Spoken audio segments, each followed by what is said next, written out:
All right, super duper mega Q&A part 2. In this episode, I'm going to answer all of your juicy questions about me. If you missed yesterday's episode, I answered all of your travel questions about travel in general, a lot of Vegas questions, and today I'm answering the questions about myself. Real quick, this is my off-season content. I'm taking a short break.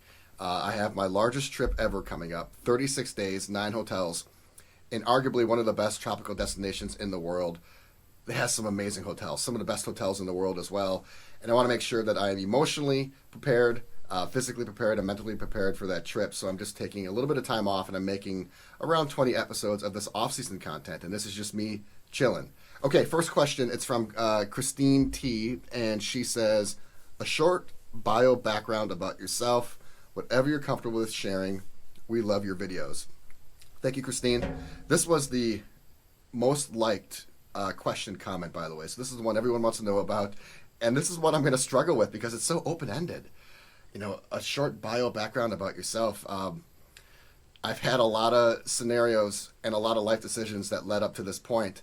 And every life decision that has led up to this point is important, whether it's small, medium, or large. So which ones do I really talk about? Do I talk about my dog? Do I talk about my school? What part of my school do I talk about? Do I talk about my best relationship, my worst relationship?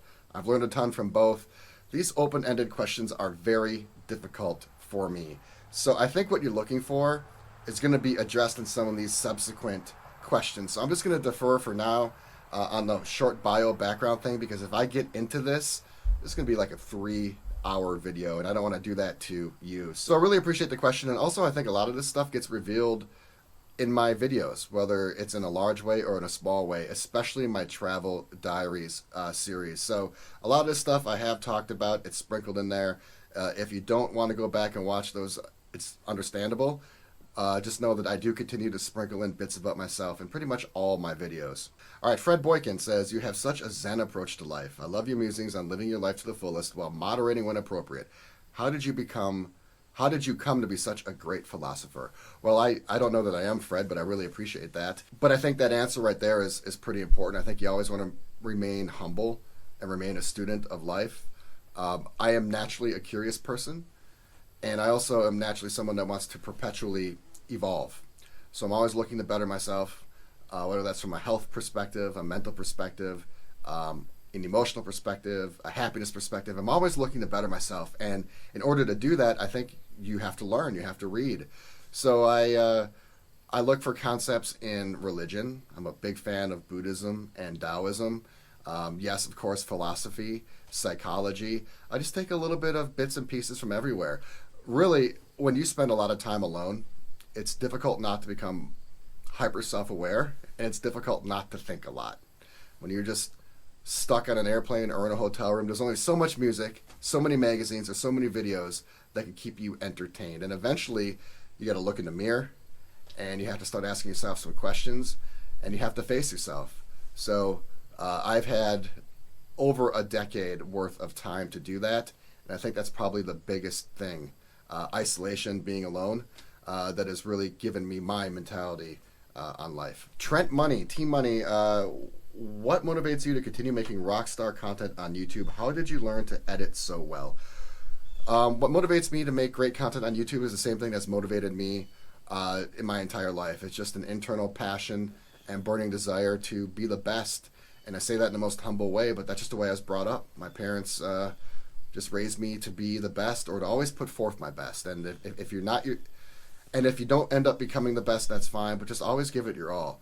I see these people with talent, whether it's this professional athlete or this amazing musician, and they waste it, right? They waste it. They're given these amazing God-given gifts that people would literally kill for or die for, and they're lazy with them, or they don't utilize them to the best of their ability, and they actually end up wasting them. I'm not saying I have any of those gifts, but the gifts I have been given, or the talents or skills or abilities I have been given, I want to utilize them to the best of my ability. I don't want to look back when I'm 60, 70, 80 years old in life and say, I wish. I don't want to look back with remorse or regret. So I want to live each day to the fullest. I want to give each project my best, each person my best, and everything I do my best. So when I get older, I can be comfortable with myself. I can live with myself. So I'm not going to hate myself when I get older. And plus, when you give things your best, good things happen. If you give your best in a classroom, or the best to a girlfriend, or the best to your family, that's going to reciprocate. When you give mediocrity, you're going to get mediocrity. It's a karma thing. What you put into this world, you are going to get back. So I just want to put forth the best, so I have an opportunity to get back the best. And plus, from my business background, I just like to give excellent products and excellent service, because that's what makes you stand out. So that is what motivates me to make great content on YouTube. How did you learn to video edit so well? Self-taught, and I'm still learning. I know now enough to be dangerous. There are levels to video editing. I've walked through maybe the second door, or maybe I'm on a second floor of a 20-story building. So I have a lot more to learn, but I finally think I have learned enough to be dangerous, completely self-taught. I've been doing this now for a couple years. Started out with no experience on camera, no experience video editing, downloaded an app and learned on my own. In fact, you can take a look at the evolution for yourself. Just go watch some of my first videos. I haven't deleted any of them. They're all there for you to look at, laugh at, giggle at, or enjoy. And you can see my video editing evolution. I started getting good, or good enough to be dangerous, probably about a year ago. It's when it finally clicked. And they say to be a master of something, you need to do 10,000 hours of it. I don't know how many hours I have logged, but that's certainly true, I think, for a lot of things in life. If you want to be good at something, you have to put in the work. And I put in the work, and I was motivated to be better, and my videos are getting better. What made you start a YouTube channel? This is from Zach Valentini. This one was really well liked. This is a complicated question. I was looking for some balance in my life. I love travel, and I have a lot of resident knowledge to share about travel because I've been doing it so much over the last 10 to 13 years. I'm a Marriott ambassador, which means I spend over 100 nights a year just with Marriott. I am a Delta Million Miler. Delta just finally sent me their Million Miler gift, which means I have flown over 1 million miles with Delta. Just to fly 100,000 miles, you need to fly from New York to LA 20 times a year. So I have basically flown from New York to LA 200 times. I've spent over 1 million miles in the sky, and by doing that, you just learn a lot. And I'm a naturally altruistic person. I want to give back. I want to help. There's no reason why people can't learn from the mistakes I made, learn from the life hacks or travel hacks I've developed. I just want to share it. So that's kind of why I started a YouTube channel, my resident knowledge, my passion, and also I needed something to kind of balance the crazy workload in my life by doing more work on YouTube, if that makes any sense.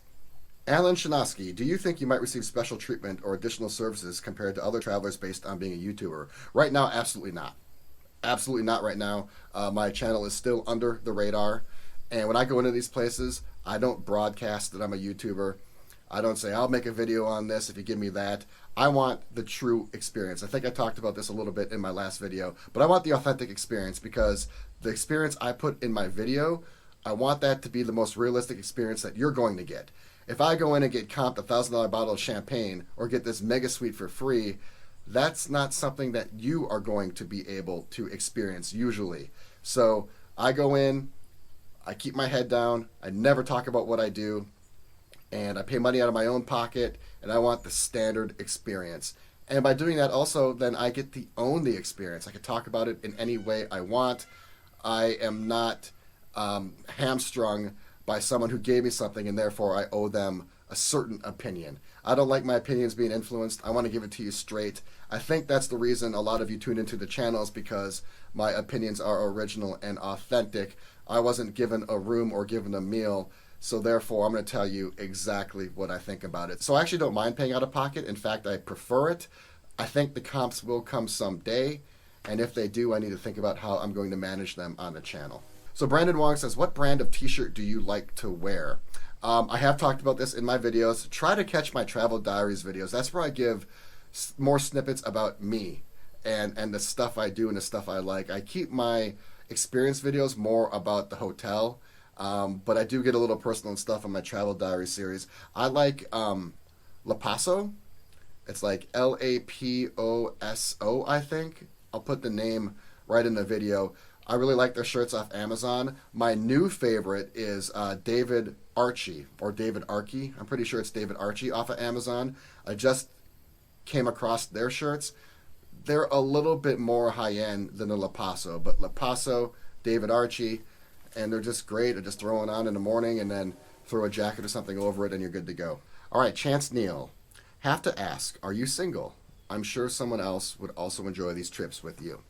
I'm sure they would too, Chance. I'm sure I would as well. There are sometimes people in the background. There have been people in the background of my videos. You don't see them. I mean, they're in the background, literally in the background. But I like to keep my personal life personal. I take a look at my videos as a product, and I just don't insert other people or other brands into my videos unless there's a point to do that. Also, I think it's great to separate your private life from your public life. So yeah, there are sometimes people who are with me on my trips when I'm in real special locations, or people that I happen to meet, but they don't make it into my videos. On my longer trips, I actually prefer to travel alone for a couple reasons. Number one, I need to stay focused. I want to give my best to the videos, to the content. And when I'm with someone, they're in my company, so I want to give them my best as well. And it's tough to give my best to the content and best to the person. In fact, it's nearly impossible because my attention is split. So on my longer trips, I do like to go alone or go solo. It keeps me focused, keeps me motivated. I'm not distracted. But yeah, sometimes there is someone in the background. Kim S., when is your birthday? Favorite color? Do you have any pets? Ever been married? Ever children? Kim, thank you for the question. I feel like you're fishing for my passport information. I'm a Cancer. Favorite color? I have favorite colors. My favorite color for the longest time used to be blue. Now it's one of my top 3 favorite colors. It's white, black, little yin-yang thing going on, and then blue. So those are usually the only 3 colors that I wear. Do you have any pets? I had the greatest Yorkie in the world. Amazing animal. I'll probably make a video about it someday. Maybe I'll make it here during my off-season content. But when my career really, really took off, I had no time for him, so I gave him to my mom. And it worked out perfectly. He's never been happier. I was gone a lot, so he needed a best friend. She needed a best friend, and now they're best friends together. So I had a Yorkie. I still get to see him, but I do not have an animal anymore, but I love animals. In fact, I joke sometimes that I prefer animals to people sometimes. So I absolutely adore animals. Any children? No children, never married. Too smart for that. Just kidding, kind of. No, I take both those very seriously. Call me traditional, call me old school, call me whatever you want, but I take those concepts very seriously. That's not something that you go into whimsically or in a lighthearted nature, because I would want to give them my best. I know what my parents did for me growing up in terms of attention and cultivating me from a child to an adult, and wow, is that a lot of work and a lot of time, and I don't have it right now. I just simply don't have it. I'm very realistic with what I can and cannot do, and right now that's just not a possibility. Maybe in the future, I'm not sure, but this lifestyle really isn't one that is accommodating to children for sure. Marriage, we'll see. All right, so this one is the one that's been asked a lot. I mean, this one's been asked how many times? Can you please tell us what your day job is? That was by Carolyn Smith. What do you do for a living to be able to afford all the travel and spend? That was Zach. Those were like the two, like the top comment number 2 and 3. How are you able to afford all the travel? So everyone wants to know who I am and what I do. And I can understand that because it kind of came out of nowhere. I didn't come from a social media background. I started my channel with no subscribers, like no base to pull from. Typically on YouTube, usually, not always, but usually you're pulling from some sort of a base. You're pulling from a Facebook crowd, you're pulling from an Instagram crowd, and even if you only pull in 100, 200 subscribers, that's a start. I think I had like 100 subscribers for the first year. You know, so starting from 0 subs, 0 views, that's a really tough place to start. And I started with 0 anything, 0 social media, and all of it. I guess I had a Facebook page, but I wasn't really active on there. And all of a sudden, here's this guy, and he's living in Vegas, and he's living in Miami, he's in Cancun, he's in Puerto Vallarta. Kind of came out of nowhere. In essence, technically, I came out of nowhere. Someone's like, who is this guy? So this is a question I'm asked all the time. What do you do for a living? How can you afford all this travel? Well, I'll tell you what I did. And what I did was made a lot of sacrifices. Sacrifice is a term that is thrown out a lot, but I think it's thrown out incorrectly. Sacrifice is something you give up and you may never get back in order to get something else. And, in life, well, in school, they teach you the basics, right? They teach you the periodic table. They teach you about history, Civil War, World War I, World War II. They teach you anatomy. They teach you how to use an Oxford comma. And they teach you the multiplication table, but they don't really teach you the life concepts that you need. Okay? They don't teach you how to make friends. They don't tell you what a good friend is and what a bad friend is. You have to learn that on your own through baptism by fire.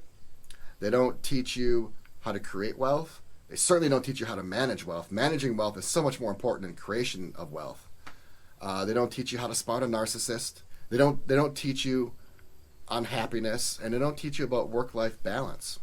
And these are the most critical things that you have to learn on your own. And sometimes you don't learn these until you're older in life. So where am I going with this? Well, what did I have to do to make you live this lifestyle? I sacrificed a lot. For the last 16 years, I've done nothing but focus on my career. And when I say sacrifice, what does that mean? Well, you give up your youth. You give up friends. You give up the ability to perhaps get married, have kids. And for me, it was getting to the point where I sacrificed my happiness. If you looked at me from the outside, I had everything.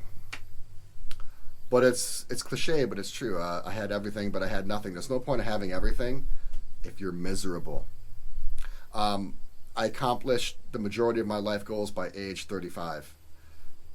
But what I had to do in order to do that, I'm not sure it was worth it, because I gave up a lot of things I talked about. My youth, my happiness, maybe the ability to cultivate some really meaningful relationships. So what I'm doing right now is I am reassessing my life. I'm taking a short break from my career, and I'm trying to get back a little bit of the time I gave up. If I gave my career 13 years of everything I've had, every ounce of energy, every bit of my existence, of my being, I'm going to take back a year or two. So that's kind of what I'm doing. And I'm kind of strategizing what I want to do next. I have created my own company, which I'll talk about maybe on a channel at a different time. And I've done that just to keep myself sane, so I can keep up on my business acumen, so I don't lose my skill set. It's something I'm just doing as a hobby and as a passion. So I guess technically right now I am a business owner. But what I did previously was I was in a hardcore sales job. Sales is one of the toughest jobs in the world. And I know, yes, police officer, yes, nurse, yes, lawyer, yes, doctor. I know they're all really tough jobs, but at least in terms of business, I think that the sales gig is by far the hardest. And I've done different ones. I've done product management. I've done marketing. I've worked on a lot of different silos or facets of the business spectrum. And I'll tell you right now, sales is by far the hardest. The job never stops. There's always pressure to do more and more and more. And the stress can break you. Now, with that comes reward, and that's why I was in it. Because the more prolific you are and the better you do, the more you're going to make. And that's not true in accounting. That's not true in operations. Sure, you might be incentivized on a bonus program, this and that, but in sales, if the company grows 20%, you grow 20%. If the company grows 100%, your income grows 100%. Generally speaking, I'm using very loose mathematical figures, but typically you are tethered to the success of the company, and if you take the company to different levels, you're going to be rewarded for that. So that's the thing that really kept me in the game. But I'm burned out. I am burned out. Burnout is real. I didn't think it was. I thought I was a machine. But all of a sudden one day it hit me, and I'm just like, you know what? I need to take a break. So To be determined what my real job is, but for the last 10 to 13 years, I worked in first marketing and then sales. Okay, let's do some rapid fire Instagram questions. What do you do when you're not traveling? I do 4 things. I eat, I sleep, I work out like crazy, and I video edit. That's it. I do those 4 things. When I'm traveling, I have this crazy frenetic pace. I'm up right away in the morning. I am, trying to eat the best foods from right away in the morning to all the way at night, looking for the best drinks, all the beaches, all the pools, all the lounges. And when I come home, in order just to balance myself, it's a natural thing I do the opposite. So right now I come back to the middle of nowhere and I hibernate. And by the time I rejuvenate and refresh and re-energize, it's time for me to repeat the cycle and get back on the road. What are some of your hobbies? Hobbies, interests, passions. Love animals, love technology. I really enjoy reading. Like fashion, I like automobiles, I like to work out. Those are some of the things that help bring some balance to my life. Are you going back to Vegas? Yes, I'm going back to Vegas. I will keep Vegas content consistent and regular on the channel. How consistent and regular will yet to be seen, but I am going to keep Vegas content on the channel moving forward. What are some other places you're going to visit while you're on the channel? I'm going to make a video about this. I'm going to visit cosmopolitan cities. I'm going to visit cities like Tokyo, like Kuala Lumpur, London, Paris, Rome. I'm going to go all over Italy. Of course, I'm going to hit amazing island destinations. I'm going to go to Maldives. I actually think I'm going to go to Maldives solo, which I think will make awesome content. Bora Bora. I'm going to go to Fiji, Hawaii. I'm definitely going to get down to Key West and Key Largo, places like that. There are so many places. I need to make a video about some of the places you can expect to see on the channel. What are some of your favorite foods? Favorite foods, you see them. If you watch the videos, you know. Love pizza, love hamburgers, I love steak. My favorite cuisines right now would be French. French cuisine is always right up there for me. I enjoy the Asian cuisine as well, specifically Chinese. I do like some dim sum from time to time. And lately, I've been really enjoying the Mexican cuisine. What are some of your faults? Good question. Well, I'm always trying to improve on a daily basis. I can be impatient. I can be impatient. I'm so much more patient than where I used to be, but I think impatience is still something that plagues me. And then sometimes I can get tunnel vision. I can get hung up. I can ruminate on something. It's typically like a goal or a project where I just get focused on a video or a concept and I become relentless about it, which is a good thing and a bad thing, but you should never have something totally occupy your mind. So those are a couple things that I try to work on. Do you know any other languages? Not really. I want to learn a few languages. I want to learn Spanish. I know very little Spanish. I went down to Puerto Vallarta, and like the entire trip, I said, "Mi español es muy malo." That's what I said the entire time when someone would ask me something in Spanish. So I need to start learning Spanish. I want to learn French. I'd love to learn Japanese. That one's going to be the most difficult.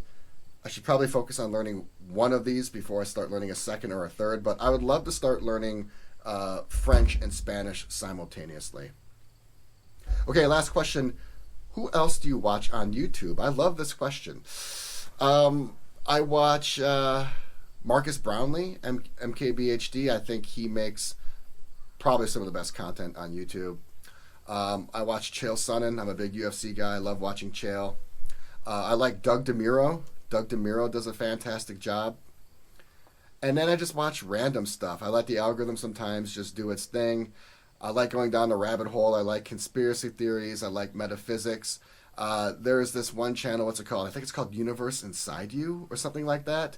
And I think another one's called Matrix Wisdom. So if you want to know more about like metaphysics or conspiracy theories or like ancient cultures and civilizations, those are really fascinating. All right, so that is it for my first Q&A. I answered some questions about me. I answered your travel questions. This was my most requested video, and I'm humbled by that.